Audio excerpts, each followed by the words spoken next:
Denmark की प्रधानमंत्री मेटे Frederiksen पर कई दिन पहले जानलेवा हमला हुआ। उससे पहले स्लोवाकिया के प्रधानमंत्री रॉबर्ट फिको को नज़दीक से 4 गोलियां मारी गई थी। अब 6 से 9 जून तक चले यूरोपीय यूनियन के चुनाव के बाद नतीजे आने वाले हैं, जिन्हें देखकर फ्रांस के राष्ट्रपति मैक्रों ने चौंकाने वाला कदम उठाते हुए नेशनल असेंबली को ही भंग कर दिया है। कहा जा रहा है कि एक अरसे बाद यूरोप के लोग एक नई अंगड़ाई लेने जा रहे हैं। नमस्कार, मैं राजीव चौधरी। सबसे पहले तो तीसरी बार प्रधानमंत्री बने नरेंद्र मोदी जी और उनकी कैबिनेट को हार्दिक शुभकामनाएं। ये साल इतिहास का सबसे बड़ा चुनावी साल है। विश्व भर की आबादी का लगभग आधा हिस्सा दुनिया भर में कमोबेश लोकतांत्रिक चुनाव में अपना वोट डाल रहा है या डालेगा। इस साल का आरंभ दुनिया के सबसे बड़े लोकतंत्र भारत से शुरू हुआ, जहां कल शपथ ग्रहण समारोह हो चुका है। इसके बाद 6 से 9 जून तक चले यूरोपीय यूनियन के 27-28 देशों में वोट डाले जा चुके हैं। बस रिजल्ट आना बाकी है। लेकिन इस बार रिजल्ट से पहले ही यूरोप के देशों में इस्लाम के समर्थकों और वामपंथियों की हवा बेहद टाइट बताई जा रही है। यानी यूरोप के 27 देशों में इस बार बड़ी संख्या में वोट इस्लाम और वामपंथियों के खिलाफ जाता दिख रहा है। इस बार सभी की निगाहें धुर विरोधी दक्षिणपंथी यानी कि राइट विंग पर होगी, जिसके इस साल बड़ा विजेता होने की उम्मीद है। ये अपने आप में एक समझने योग्य बात है। Austria, Belgium, France, Italy, Netherlands, Poland समेत कई यूरोपीय देशों में राइट विंग पार्टियां चुनाव में सबसे टॉप पर है। सवाल ये भी है कि इतना बड़ा बदलाव होने क्यों जा रहा है। इसके लिए सबसे पहले 27 देशों के यूरोपीय यूनियन के चुनाव को समझना होगा। दरअसल यूरोपीय यूनियन, जिसमें 27 देशों के, इन देशों में कुल 37 करोड़ 30 लाख वोटर है और 720 सीटें हैं, जिसके लिए 6 जून से वोटिंग शुरू हुई थी और 9 जून तक चली। अब एग्जिट पोल के अनुमान के अनुसार वहां सभी राइट विंग पार्टियां चुनाव जीतने की ओर बढ़ रही है। वो सब पार्टियां जिन्होंने अपने अपने देशों में बढ़ती इस्लामिक जनसंख्या, आतंकवाद और कई मामलों के विरोध में झंडा बुलंद किया था, जिन्हें देखकर फ्रांस में राष्ट्रपति मैक्रोन ने चौंकाने वाला कदम उठाते हुए अपनी नेशनल असेंबली को ही भंग कर दिया। बताया जा रहा है कि यूरोपीय संसद के चुनाव में मैक्रो की पार्टी की बड़ी हार होनी है और ये फैसला उन्होंने तभी लिया है क्योंकि एग्जिट पोल के अनुसार मैक्रो की रिनेसा पार्टी यूरोपीय संसदीय चुनाव में मरीन ले पेन की दक्षिणपंथी नेशनल रैली से हार रही है। मरीन ला को 32% वोट मिल रहे हैं, जबकि रिनेसा पार्टी को सिर्फ 15% वोट मिल रहे हैं। ऐसे में नई यूरोपीय संसद का चेहरा बदलना तय माना जा रहा है। केवल फ्रांस ही नहीं, इटली, फ्रांस, ऑस्ट्रेलिया से लेकर बेल्जियम, जर्मनी से नीदरलैंड, उससे आगे तक सभी धुर दक्षिणपंथी पार्टियां यानी राइट विंग महत्वपूर्ण उछाल की ओर जा रही है। एक डच एग्जिट पोल ने तो बहुत पहले पैगंबर वाले बयान पर नुपुर शर्मा के समर्थक ग्रीट वाइल्डर्स की फ्रीडम पार्टी को बहुत बड़ी बढ़त मिलती दिखाई है। दरअसल ये सब क्यों हो रहा है? अगर इसका विश्लेषण करें तो कई चीज़ें निकल कर सामने आएगी। आपको याद होगा जून जुलाई 2023 राष्ट्रपति मैक्रो उस समय लाचार लग रहे थे।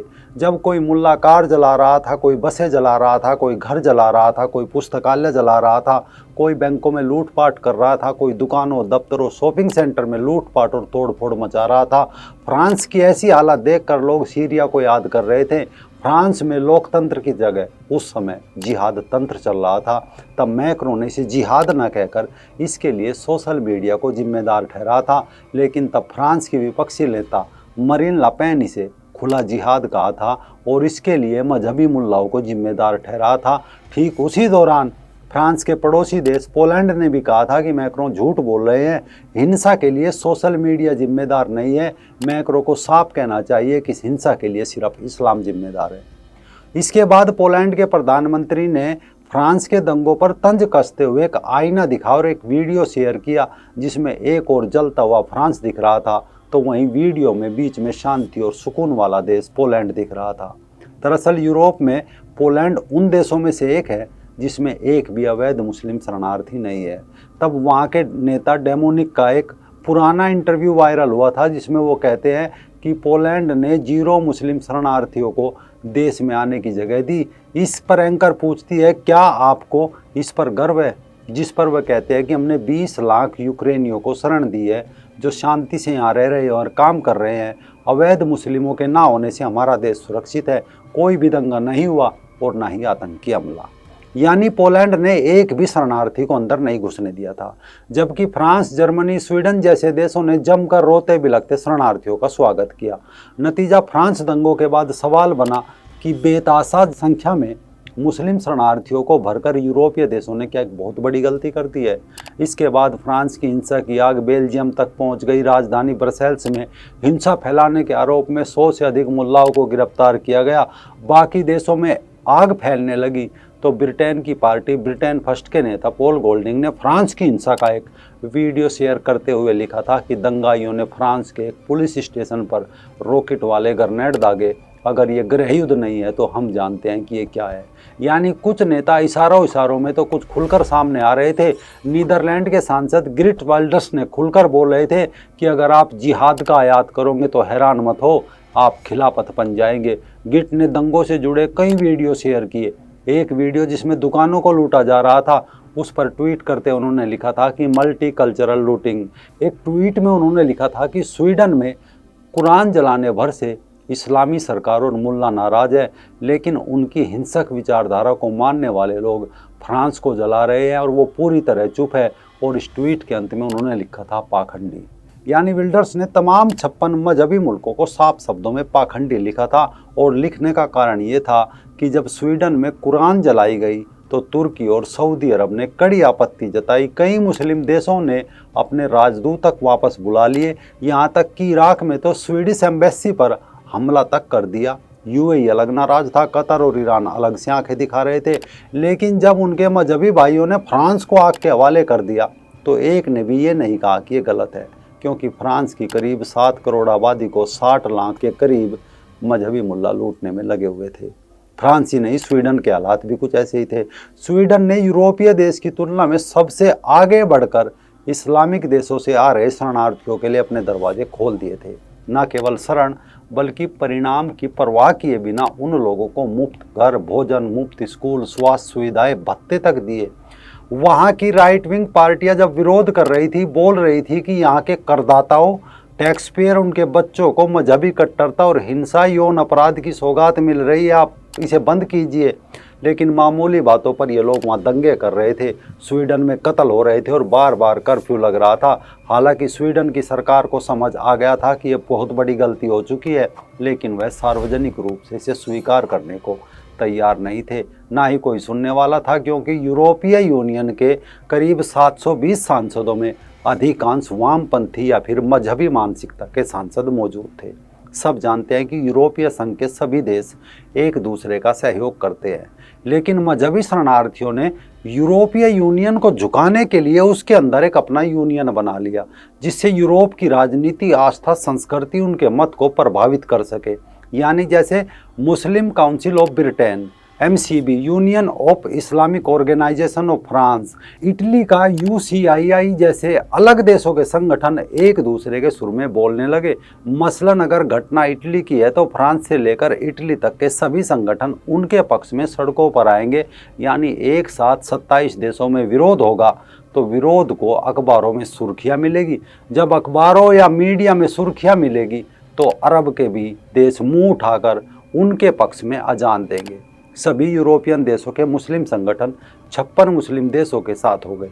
बाकी बचे सेकुलर देशों में मुल्ला, तो वो भी वही भाषा बोलेंगे, तो मुद्दा अंतर्राष्ट्रीय खुद ही बन जाएगा। सरकारें झुकेगी और वो अपनी बात मनवा लेंगे।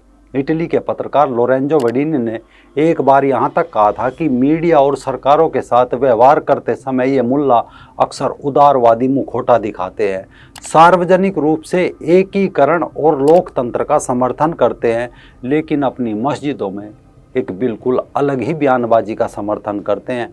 फिर भी उस संगठन की विचारधारा को अपनाते हैं जिससे वे अपनी उत्पत्ति का पता लगाते हैं। यानी मीडिया के सामने लिबरल रहते हैं और मस्जिद में खुला जिहाद का समर्थन करते हैं।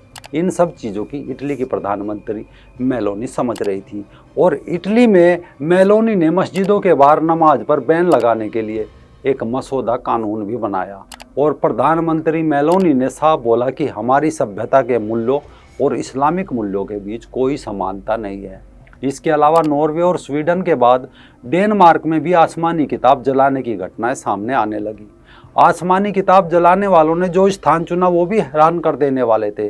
किताब जलाने वालों ने मिस्र और तुर्की के दूतावास के सामने किताब को आग के हवाले किया। दुनिया भर के मुसलमानों में नाराजगी पैदा हुई तो डेनमार्क और स्वीडन ने इस घटना की निंदा की और कहा, घटना तो निंदनीय है, लेकिन अभिव्यक्ति की स्वतंत्रता की रक्षा के नियमों के तहत वे इसे रोक नहीं सकते। यानी यूरोप के लोग बढ़ती मुस्लिम शरणार्थी जनसंख्या के विरोध में लगातार खड़े हो रहे थे। लेकिन इस समय जब फिलिस्तीन समर्थक विरोध प्रदर्शनों के कारण लंदन से लेकर बर्लिन तक शहरों की सड़कों पर उत्पात मचा रहे हैं, हजारों लोग उमड़ रहे हैं, तो उनकी चिंता और बढ़ चली थी। वो लोग अपनी अपनी राइट विंग पार्टियों के पाले में जाने लगे। अगर चुनाव के परिणाम आशानुरूप आए तो राइट विंग बहुमत में आई तो पहली बार यूरोपीय यूनियन में नए कानून आ सकते हैं जिसमें मजहबी शरणार्थियों को देश निकाला, मुफ्त में मिल रहे राशन और कई चीज़ों पर बैन लग सकता है, जिनमें बुर्का हिजाब से लेकर नई मस्जिदों के निर्माण पर भी रोक लगाई जा सकती है। नतीजे अगर राइट विंग पार्टियों के पक्ष में आए तो यूरोप से मजहबी मुल्लाओं का झोला तक उठना तय माना जा रहा है।